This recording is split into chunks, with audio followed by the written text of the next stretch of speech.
Welcome to the Mistress Reality Checklist. So it turns out the person you've been dating is married. What do? Well, rule number one is you run like hell. But if it's too late and you are already invested, then you should give yourself a reality check and pay attention to my list of rules. I cultivated these rules after watching countless women get dragged through the mud after they either came forward as the mistress or were outed as the mistress. And while this podcast is not designed to create a mistress or tell you how to be a better one, it is here to empower any person who, while they may have lost control of their heart, they can still be in control of their head. Hi, everybody. This is Christine Pfeiffer-Stocky along with Dan Stocky. And welcome to the Mistress Reality Checklist, where we give out good advice for relationships that were bad ideas. So, How are you doing today, Dan? I'm doing exceptionally well. Thank you very much for asking. Awesome. How are you? I'm good. I've got a good one for you here in this episode. Ooh, is it juicy? As they always are. Are they tawdry? As they always are. That's how I like my burgers. Yeah. Juicy and tawdry. Okay, so before we get started, let's talk a little bit about what this podcast is. Just a little PSA, a little disclaimer I do before every episode. This is not how to date a married person, how to have an affair with a married person, how to get involved with a married person. This is basically a podcast to give you the tools that you might need to protect yourself should you find yourself in this situation. It's also really good advice for anybody that's in any kind of partnership to make sure you look out for yourself and not only in just financial ways, but also professional, emotional, all of that. Psychological. And I call this the Mistress Reality Checklist because I want everybody to, your best girlfriend, sometimes you got to give her a reality check when it comes to the person that they're dating. And even so there's really two ways to read this, the name of this podcast, which is Mistress Reality Checklist, right? Or Mistress Reality Checklist. So what we do, I'll give you a story about an affair that went wrong. Sometimes they go right, sometimes. And then at the end of it, we're going to go over my rules that I have. I have a dozen rules that mistresses should follow. I'm even thinking about adding more. I'm working on one for a future episode where I'm like, this probably should be really, there are going to be as many rules as there needs to be as they pop up. Yeah, because the one that I'm working on, I'm sorry, I'm talking about the one that I'm working on, but I'm like, that should be a rule. But anyway, let's talk about today's episode. Let us indeed talk about today's episode. This is the story of Jessica Dorell. The mistress of Bobby Petrino. Bobby Petrino. That's a name. That is Bobby. And I call this one, How to Fumble Your Future. How to Fumble Your Future. That's funny. Because Bobby Petrino is a college football coach. And we'll get into his background, but basically, if you haven't heard of Bobby Petrino, he is a college football coach, was an NFL coach. He has a long football. He was an NFL coach? Yes. You're going to, we're going to dive into this piece of shit. Yeah. So you have an opinion of this guy. I have an opinion. As a businesswoman, I have an opinion of him. I have an opinion of him as a, okay. So why don't let's talk. Okay, let's get started. Let's just kind of give you a little bit of taste here. So in the spring of 2012, the coach of the Arkansas Razorbacks, the aforementioned Bobby Petrino, was riding high. So in 2012, he is the coach of the Arkansas Razorbacks. Yeah. Cool. Yep. SEC team, for anybody that knows how seriously the SEC takes their football. Alabama, Auburn, Arkansas. Arkansas had just finished the 2011 season with an 11-2 record, and that's a good record. As the 5th ranked team in the country. So the past season was a winner. The future looks even more promising. The Arkansas Razorbacks, were poised to make a serious run at winning the ultra competitive, as I just mentioned, SEC West Division, and maybe even the national championship in 2012. They're recruiting. They were looking good. 2011, 2012 looks great. Then on Sunday, April 1st, 2012, Bobby decides to take a little motorcycle ride And sadly, unfortunately, the motorcycle ride took a nasty turn, both literally and figuratively. That's never good when motorcycles take a wrong turn.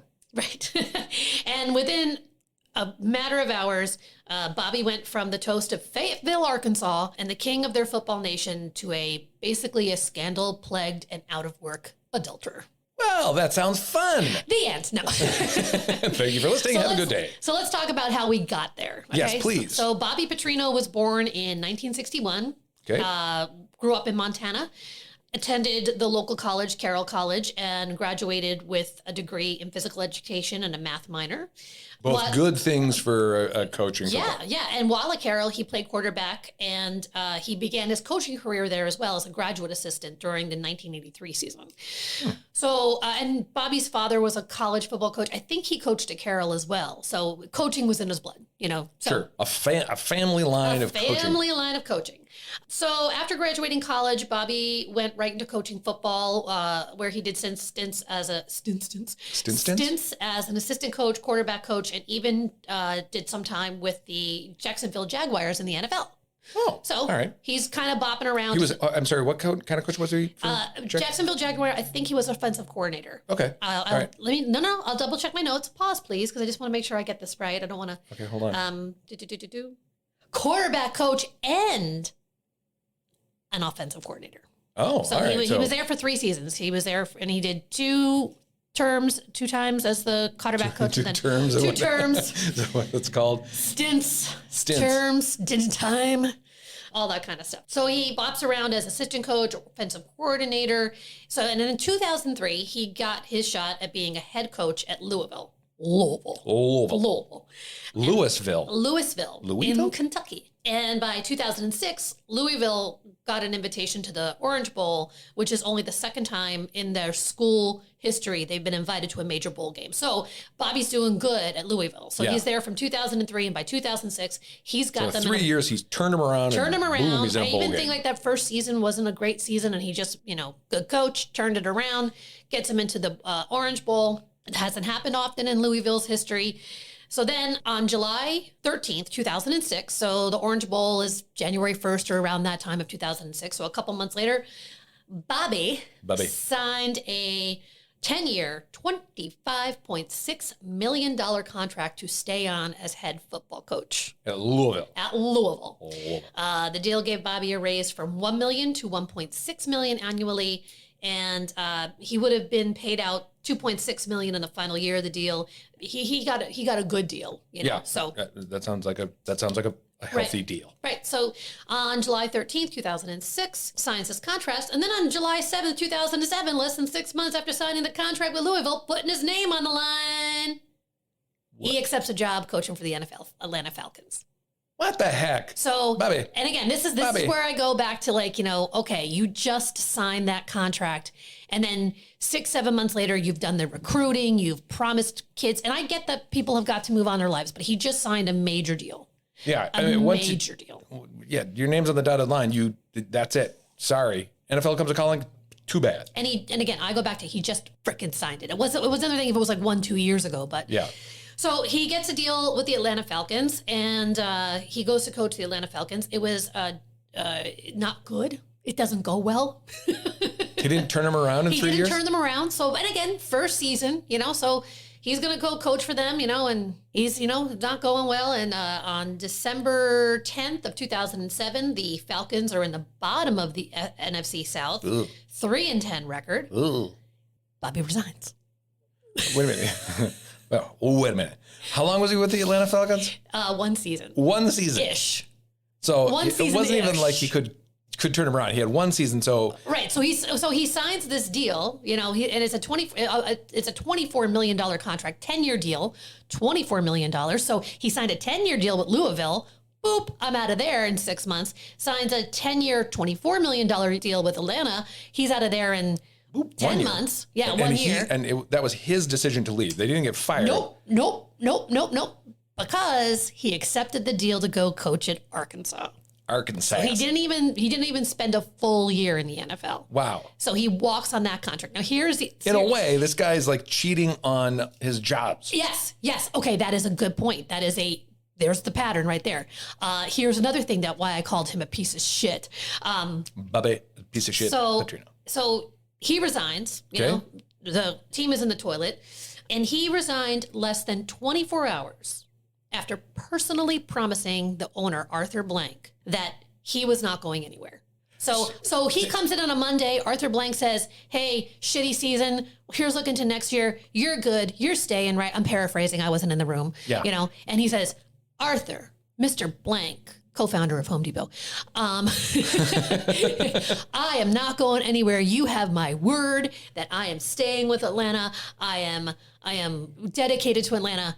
I am not going anywhere," as he's putting this contract for Arkansas behind his back. Yeah, no kidding. This his signature is not worth crap. His handshake's not worth crap. Oh, wait, it gets better. It gets better. Cut. So, Son of a... Bobby is going to inform his players, "Hey guys, I got offered this great job," but the way he did it, maybe not been great. It was a 4-sentence laminated note left on the locker of each player, so it was personal. He at least went to every locker. He laminated it. Laminated it. That's how you can keep it for posterity. Yeah. So he wrote a 4. No, I don't know what was on the 4. It was probably just like, "I'm out of here. Got something better. You suck. Love, Bobby." You know, because again, I'm pretty much showing you just how much disdain I have for this guy. Just, you know, and as a journalist, I feel that I'm not being fair, but I'm not a journalist. Yeah, you're not a journalist, and you can say whatever the hell you want. This guy is a piece of shit, and I'm sure every one of those guys who still has that laminated letter is probably like, Bobby's a piece of shit. He's a piece of shit. So anyway, and I also should mention at this time, this is kind of important too, Bobby is married. He's married. He's got 4 kids, 2 boys, 2 girls. I don't know when he got married. I guess it's not really that important, but I can look that up if you're interested. No. Okay, but he is a married father of 4. He's married at this time. So when he takes the job at Arkansas, yes, he is married. So, so he's a married father of 4, you know, and again, I find it so interesting that, you know, he did this lateral move of going from promising Louisville to going to the big leagues in Atlanta. And I get that, you know, it's like, whoa, it's a step up. But again, like I said, it's just kind of a piece of shit kind of thing that he promises the owner. It's bad enough that you signed a contract with Louisville and then walk, but then you promise the owner and then the next day you sign with Arkansas. You basically say, "I'm out of here." Well, he signed a contract with Louisville, walked, signed a contract with the Atlanta Braves. No, Atlanta Falcons. I'm Braves, sorry, Atlanta. Braves is baseball. I'm getting my sports balls screwed up. But sports ball. My sports balls. And by the way, for those of you listening in England, this is American football. You know, it's not your football. And I appreciate the fact that you call soccer football. Yeah, just so you know, football, Dan and I, not football. Yeah. So. But anyway, hold on. Sorry. It's a contract with Louisville. He walks on. Correct. He has a 6 months after signing it. He has a contract with the Atlanta Falcons and a handshake. Walks on both of those things. Correct. Goes over to Arkansas because that's better than all the rest of it. Right. In his feeble brain. That happens in 2007. So call it 2008. You know, he is working with Arkansas. He's getting them on track. They have a phenomenal season in 2011. They landed in the top 5 in the polls. Okay, I'm sorry. He went to Arkansas in 2008? 2008. Yeah. And by 2011, he's got them turned around. So correct. 3 years, boom. Yeah, he's got them in the top. The 2011 season ends. And in college football, the season ends sometime around Thanksgiving, right? And then they go into the bowls and all that. So the 2011 season ends. They end up in the top 5. They're like, hey, we might even win a national championship next year in 2012. Things are looking great for Bobby. And then Friday, April 1st. April Fool's Day. He's playing the fool. So Bobby goes out for a motorcycle ride. Okay. Motorcycle ride. According to him, he said that sun got in his eyes and it caused him to crash the wreck. And, you know, it's severe. He had he had a neck brace. He had a couple of cracked vertebrae. Do you know what kind of motorcycle it was? I don't. I'm wondering if it's like a Harley or if it's like one of the... You know, I don't know. I bet you I could find a picture of it on the interwebs. But I don't, I'm not a car girl. You're asking the wrong question here, buddy. Yeah, you're not a car girl. It was a motorcycle. You're so not a motorcycle girl. You just it was a motorcycle. I guess to guys that matters. Right. But we have to assume that it's a pretty decent sized motorcycle. Right. Okay. So he goes out for this motorcycle ride. He said that sun got in his eyes. He crashes it. He's pretty banged up, scraped up. And so you got neck brace. He cracked his vertebrae. Yeah, but he was fine. He was released from the hospital the same day. He didn't really need to stay in the hospital. Okay. On April 2nd, Arkansas, the university issues a statement saying that no one else was involved in the wreck. Okay, so it's just Bobby. Bobby's out for a nice little joyride. That's nice. Sun gets in his eyes. Oh no, the sun's in my eyes, and off the cliff he goes. I picture this as sort of and shooting off through the guardrails and off a cliff, just and if it were a movie, explosion at the bottom. No, it wasn't that Probably bad. not that. He just sort of sun got in his eyes. Yeah, and he wiped out. Then on Sunday, April 3rd, Bobby shows up for practice. Like I said, he's able to move. He's walking around. He's in his neck brace. He does a press conference. Bobby at the press conference said, yep, it was all alone. Thank God nobody else got hurt, blah, blah, blah, blah, blah. Everybody's like, whew, Bobby's okay. Thank you. Thank goodness, Bobby. And they're like, wow, great. If the worst thing that came out of this is the neck brace, broken ribs, cracked vertebrae, at least that's good news. Yeah. But it was actually the beginning of really bad news for Bobby in Arkansas. Oh, do tell. So more things were broken. Yeah, well, yeah. So on April 5th, details start to kind of come out that Bobby was not alone on that joyride. Oh, no. And part of it is because there was a 911 call, cops and medics showed up, and so there's more than just Bobby on this motorcycle. Well, but there's more than just Bobby who saw it happen. There were other people around that went, oh my goodness. Call 911. And someone wiped out on a motorcycle, perhaps. Right. It wasn't like Bobby wiped out and then walked himself to the ER. Right. There was other people at the event. Right. So then Bobby's like, oh shit, the jig is up. And 20 minutes before the police report is going to be released officially, along with a 911 call, Bobby, he admits it, that he wasn't riding alone, hanging on him, arms wrapped around him on that motorcycle. We'll be right back with more of the Mistress Reality Check List.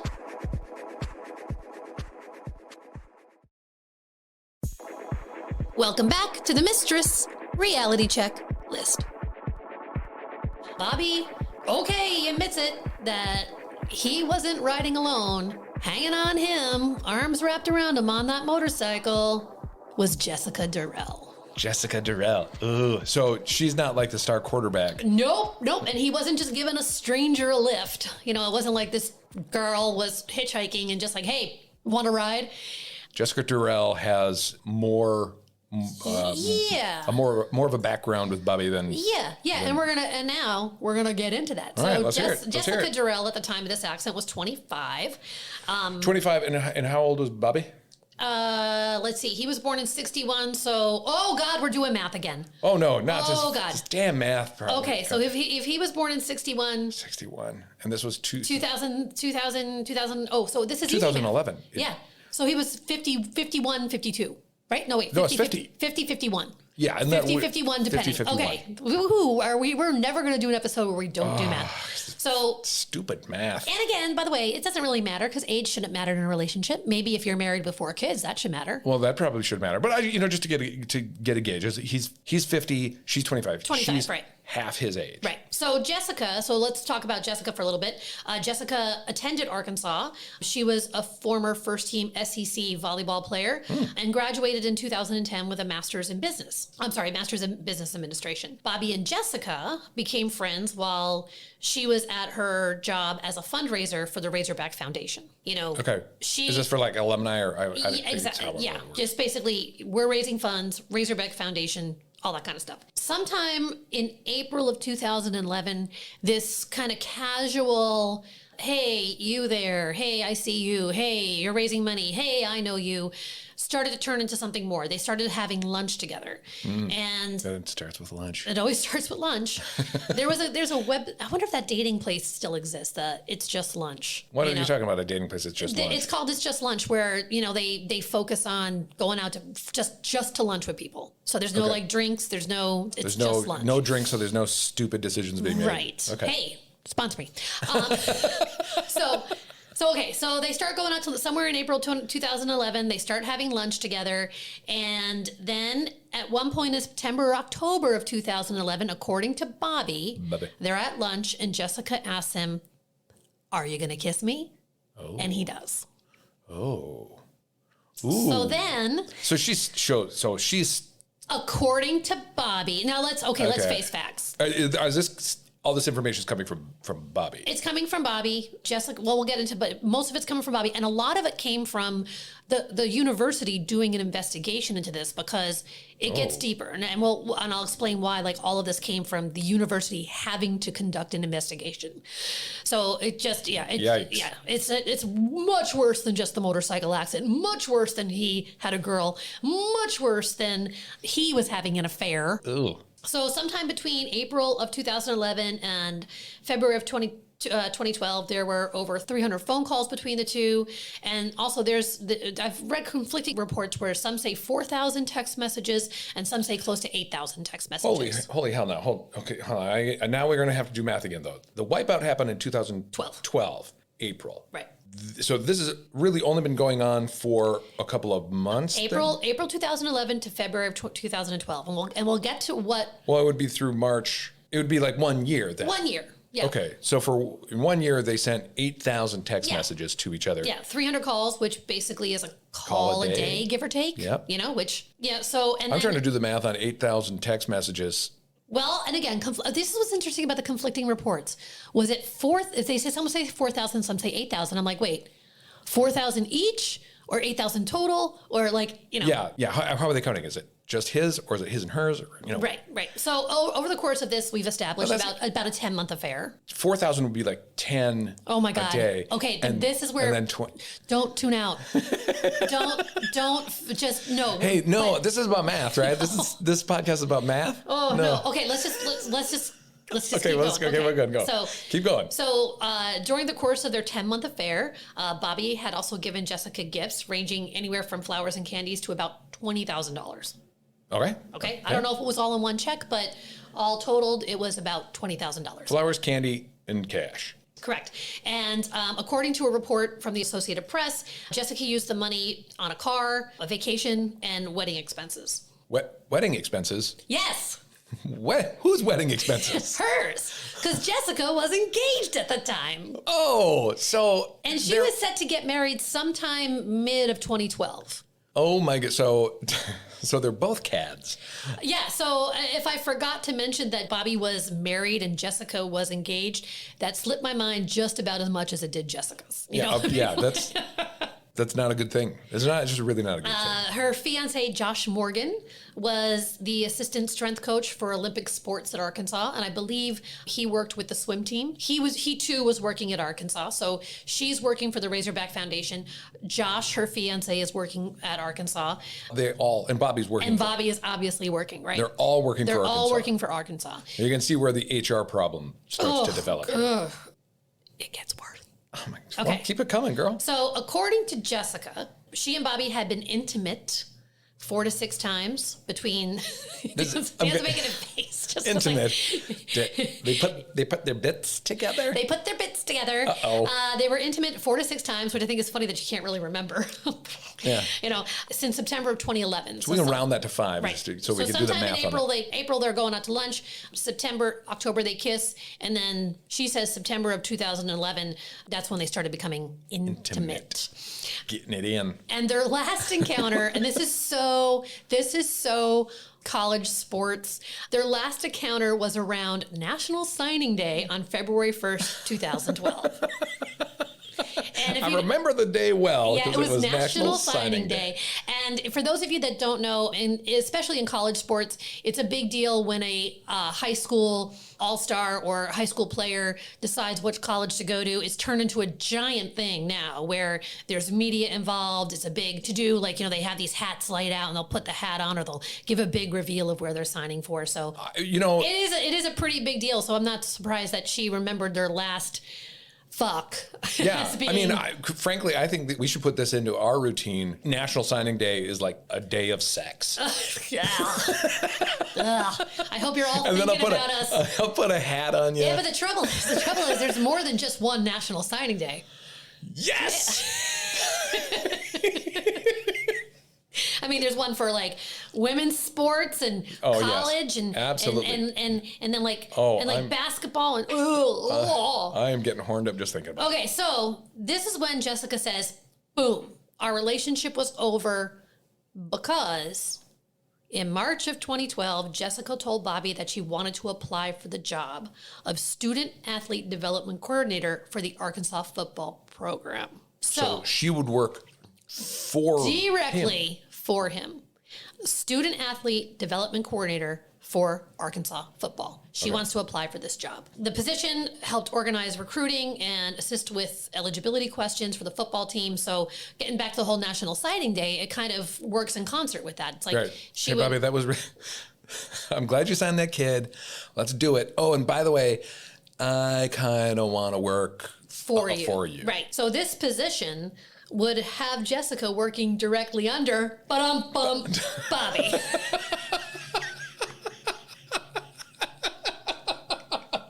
I typed out Okay, no, but the position working directly under, and it's like, there's so many ways. My goodness. And Bobby said, great, go for it. And his exact quote to her is that he wanted her to earn it.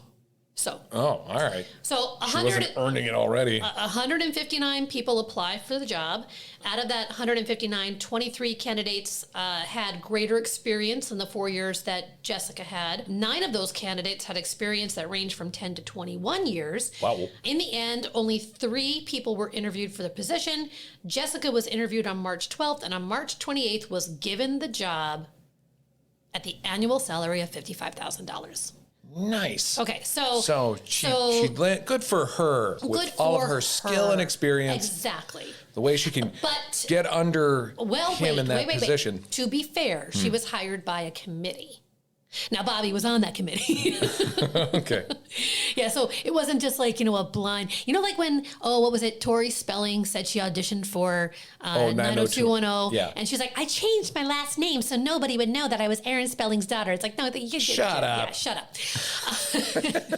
So Bobby Petrino is on the committee, the hiring committee. Right. And as a professional motivator, as a coach, I'm sure he had influence over that. I think that if you're Bobby Petrino and this position is under you, they're going to be like, so who do you think, Bobby? I mean, they would defer to him. Yeah, who do you want under you? Yeah, who do you want under you, Bobby? I like that Jessica Dorell quite a bit. She might not be as experienced, but gosh darn it.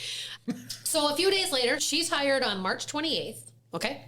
March 28th, got it. Okay, so let's go down this We're timeline. closing in on April 1st here. So on March 28th, she's hired. Okay. April 1st is the accident. How many days has March? 3. No, 3 days between March 28th and the 1st. There's 31 days in, oh God. I'm going to have you doing math If you all the count time. the day though, 28, 29, 30, 31, 1. So it's five-ish days. 5-ish days, right? okay. So, okay, so remember we go back to where Jessica says, we ended it around signing day because I wanted to apply for this job. Right. But she ends up on the back of his motorcycle. Sure. Right. So let's just count. So March 28th. Celebratory joyride. Yep. So March 28th, Jessica is hired. Yep. April 1st is the accident. Got it. April 2nd, University of Arkansas says no one else is involved. Right. April 3rd, Bobby is at practice, neck brace, no one else, thank God, was involved. Right. April 5th, it starts to get out that he wasn't alone. Okay. Because, there's going to be this police report coming out, and then later that evening of April 5th, the university athletic director announces that Bobby will be put on administrative leave while they investigate. Because by now, Bobby has come clean. Like when he finds out that there's a police report and all the rest of it. Right, he's like, and she's going to be mentioned.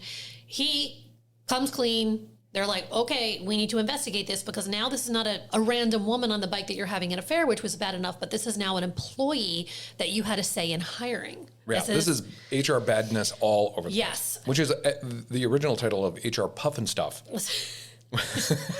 So the university announces, hey, we're putting him on administrative leave while we conduct an investigation. Bobby Petrino doesn't attend that press conference, but he does release this statement, okay? Oh, fun. Was it laminated? And pinned on everyone's locker. My concern was to protect my family and a previous inappropriate relationship from becoming public. In hindsight, I showed a serious mistake in judgment when I chose not to be more specific about those details. Today I've acknowledged this previous inappropriate relationship with my family and those within the athletic department administration. April 6th, 5th, the 911 call is released, blowing up the story that Bobby was alone. So it's out there. Mm-hmm. The news is not good for Bobby, and it is not good for Jessica. Yeah, what happened to was she put on administrative leave? Okay, we're going to get to that. But this is what I also find a little bit fucked up here. So Bobby is put on administrative leave. He admits to having another person in the car with him. He admits motorcycle with him.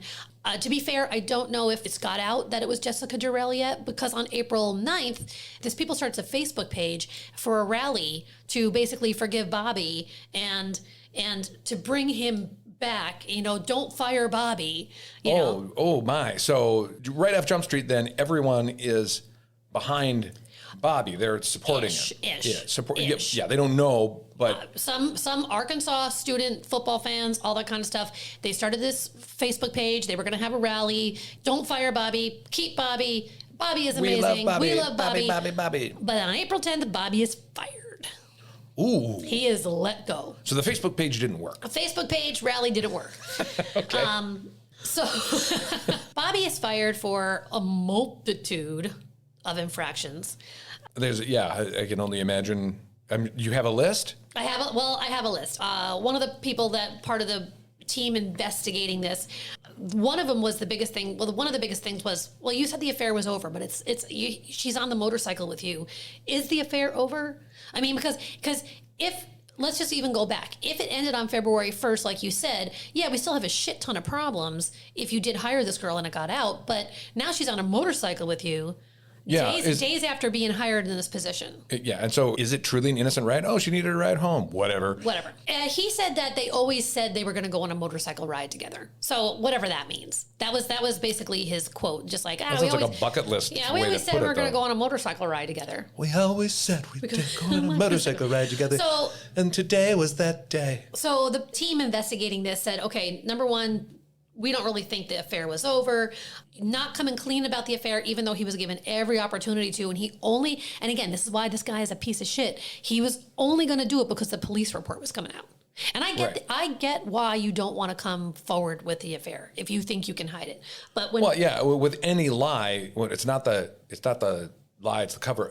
Or what is it? It's not the cover-up. It's the discovery afterwards. Right. It's not the crime. It's the cover-up. It's Watergate. So not coming clean about the affair, even though he was given opportunities. Of course, the personal interest in hiring Jessica. And then this is the most interesting thing. The gifts and the $20,000 could make the school vulnerable to a sexual harassment lawsuit. Oh, so in what capacity? Like pay for sex kind of thing? Yeah, and she could... In the way that the school kind of worded it, or how they, I'm paraphrasing, but basically, who's to say that she couldn't say that the only way she would get these jobs and these promotions was if you weren't.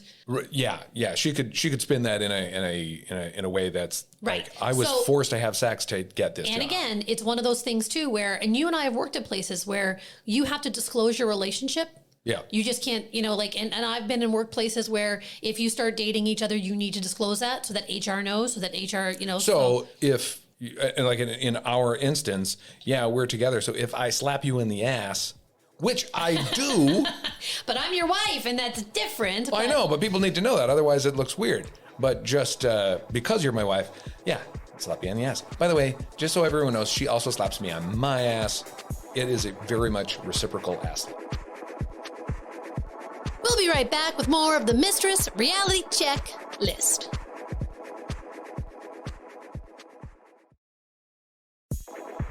Welcome back to the Mistress Reality Check list.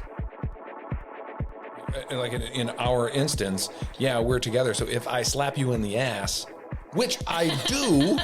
But I'm your wife, and that's different. I know, but people need to know that. Otherwise, it looks weird. But just because you're my wife, yeah, slap you on the ass. By the way, just so everyone knows, she also slaps me on my ass. It is a very much reciprocal ass slapping. So the guy is Jeff Long. Jeff Long was one of the guys leading the investigation. And he said, hey, here's the evidence against you. And this is why we're firing you. And he's like, plead your case. Tell me, give me something. Yeah. Jeff Long's exact quote, help me understand why these are not violations of your contract. So again, these are all very clear. Basically, He's saying, help me help you. Yes. He's doing the Jerry Maguire. And basically, Bobby's answers weren't good enough. He says, and this is a quote, Bobby said, I never thought the gift was a problem or the relationship. Ask your wife. Well, from again, Arkansas' standpoint, I don't want to defend this pile of shit, but, okay, I'm having an affair. Obviously, wife is going to have a problem. But from your employer's point of view, exactly. Right? Like, hey, Arkansas, I'm having an affair. That's not your business. Until they're like, and who is this with? Who's this lucky gal? Yeah. Oh, the girl you just hired. Ooh, there might be a problem. So again, this is why I don't like this guy. He just doesn't get it. He doesn't understand that signing a contract means something. He doesn't understand that, if you're going to look someone in the eye and say, I'm not leaving, I am here for you. And then with, like I said, with the Arkansas contract with a pen waiting in the next room, right. And he doesn't appreciate what it means for Jessica to have put her name on a contract like that. Exactly. Doing her a dirty. So the guys are like, yeah, none of this is good enough. We've given you a chance. So yeah, he's fired on April 10th. After his firing, Bobby Petrino fans created a Facebook page. Another Facebook page? Supporting him and asking Arkansas to rescind his firing. Oh, that's nice. Did they repurpose the original Facebook page? Why wouldn't you? You already had some people liking it. Yeah. You already had some people wanting followers. to join the rally that never happened. So Bobby had to forfeit his $18 million buyout. He also had to forfeit a contract that ran through 2017. And so he's basically out of job, forfeit. It's not like you, he's going to get the money back. No, that contract was going to pay him almost $4 million a year annually. But because he violated parts of his contract, it's like, you're out. Yeah, he's no longer getting paid. Right, yeah. The check stop now. So Bobby's out of a job. Okay. And then we get to Jessica. So again, hired on March 28th. Accident is April 1st. She was forced to leave her position on April 17th, 2012. Yeah. She received almost a $14,000 settlement from the University of Arkansas based on like the first quarter and she agreed to never, this is another one. Part of that settlement was she agreed never to attempt to sell or profit from her affiliation with Razorback athletes. How does that, because she couldn't write a book or do any of that. Yeah. And basically she's being blacklisted from Arkansas in more ways than one. So they're trying to wipe their hands clean of this. If you read into that, that means that she could never work in Razorback athletics ever again. It's never attempt to sell or profit from her affiliation with Razorback Athletics. So no writing a book, no posing with an Arkansas t-shirt on, no coming back and like, hey, maybe I was a volleyball player, maybe I'll coach. No, she's done at Arkansas. Could you use that on her resume even? Why would you want to? Well, true. You wouldn't. Here's the shitty thing. You Google people. You Google Jessica Dorell and guess what comes up? A picture of her or Bobby. So now Bobby's out of a job. Jessica's out of a job. Within 60 days after Jessica is fired, they began a search for her replacement. There's a whole bunch of people that were. But the job title and the qualifications were tweaked a little bit. Oh, okay. What kind of changes? Changes in the job posting include more specific language about the need for prior NFL or Division I football experience. None of what Jessica had. Very true. And a new contact person in human resources was also listed, and it's not the head football coach. Good thinking. So while Bobby lost a lot of money in the short term, this is the shitty thing. He ends up getting another chance because within a hot minute, he is hired by Western Kentucky. Granted, a smaller school, not on the national stage. But if we've learned anything that, you can be a total asswipe. And because college sports are so important, you can be given a pass and then get hired. Yeah, again. they'll look the other way for almost anything if you got talent. Yeah, so this all happens, and keep this in mind. This is in April of 2012. By December of 2012, Bobby had another job. Boom. Boom. Head coach. Yep, got what he wanted. And as of today, he is now the head coach for Missouri State. How they doing? I don't care. I don't care. Fair enough. I don't care. Fair enough. Yeah, I do not care. I do not care. Him and his wife are still married. Wife forgave him. Wife forgave him, has grandkids, so he's gone on with his life.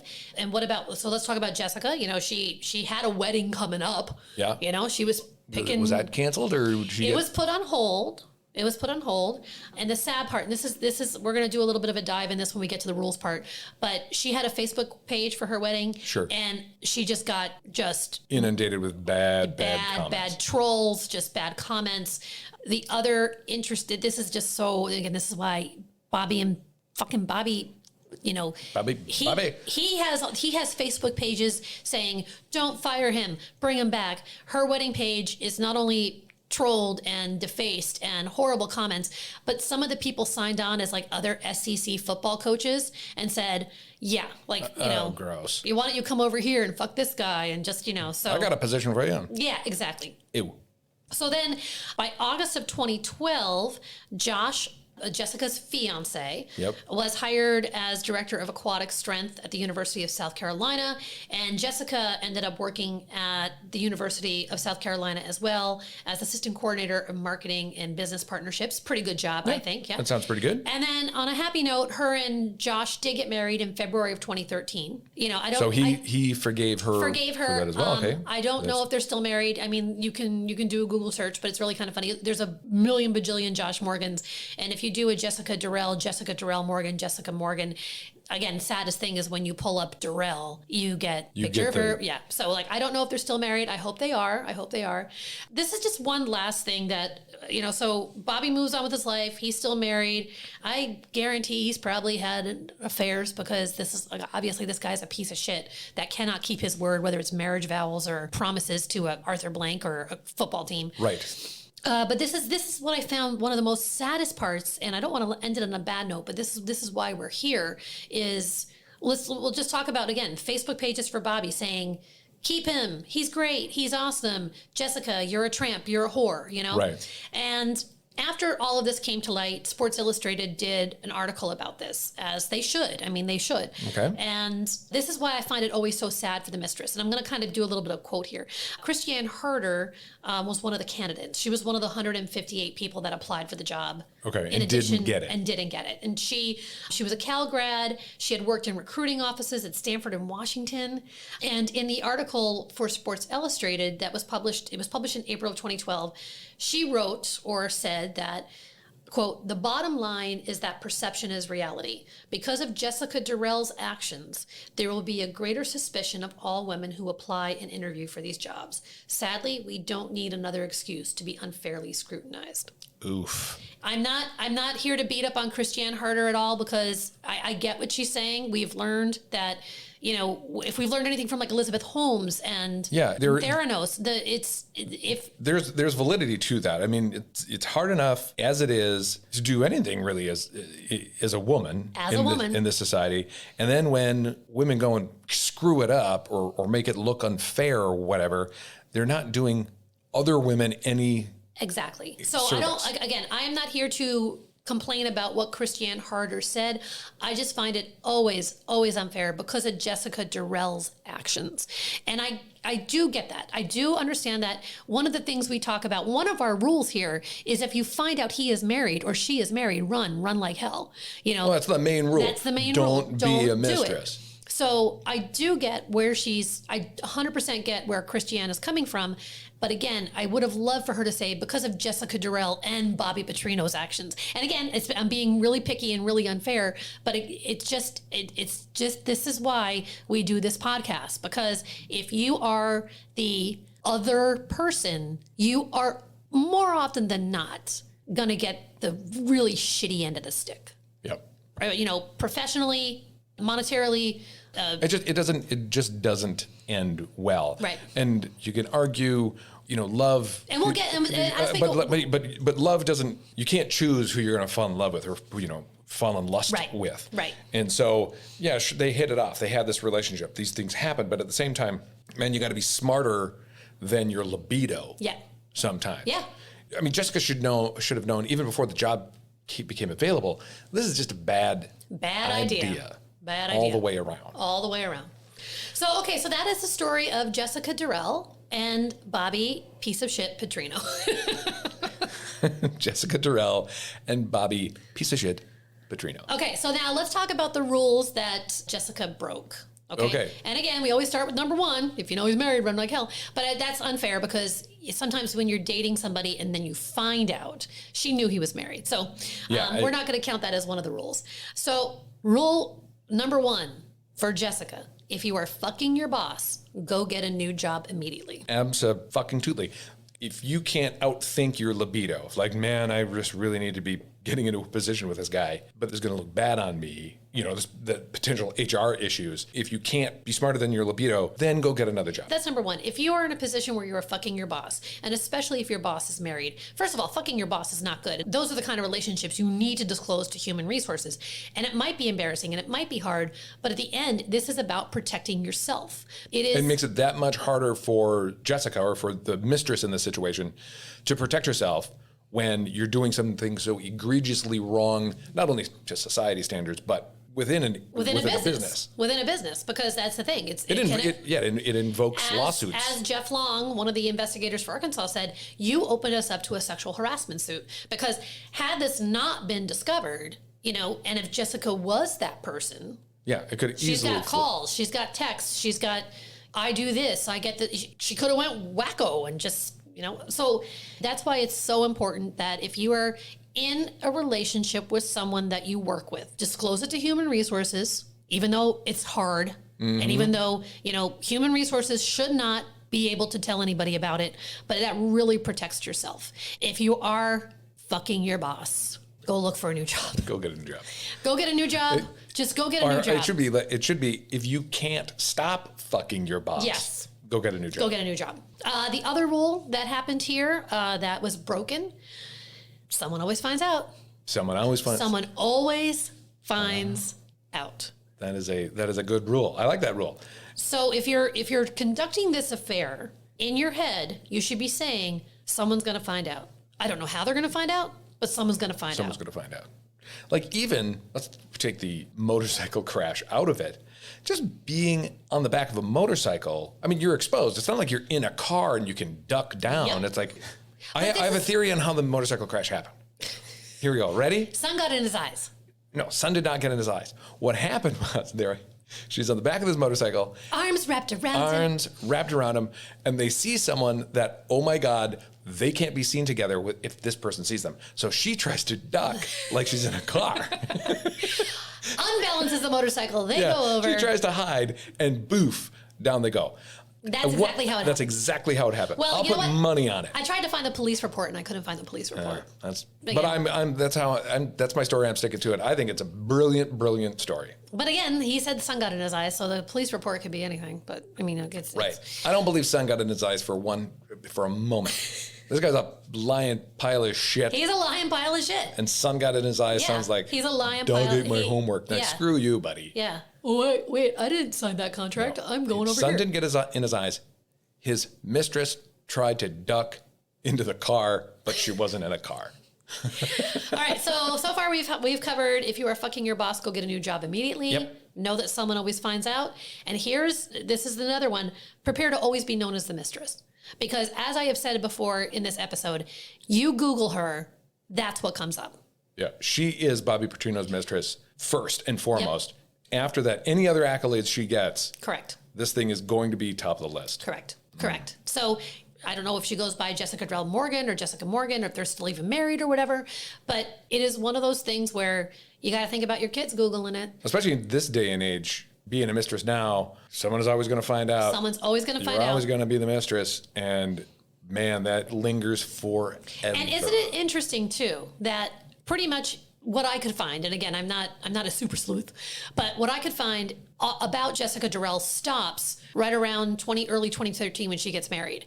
So her legacy in the interwebs is Her legacy in the interwebs is mistress, car accident, got Bobby fired. Oh yeah, yeah. She got Bobby fired. Yeah. So I find it really interesting and very sad that it is prepared to always be known as the mistress. And another interesting thing too, in that Sports Illustrated article, it was really interesting how a lot of other women, and again, I'm not criticizing them at all, but a lot of people had the same take that, wow, this just makes it harder. This idea that you can't get anywhere without fucking your boss is just, oh boy. Yeah. And again, I don't begrudge them anything because the sting of it was still new. I mean, this article was published in April of 2012. I mean, that was within weeks. Yeah. Within weeks of the accident. And these are all people that got passed over for the job. So I get their cynicism. I get their raw emotion anger and their emotion. And I get that they're mad at Jessica.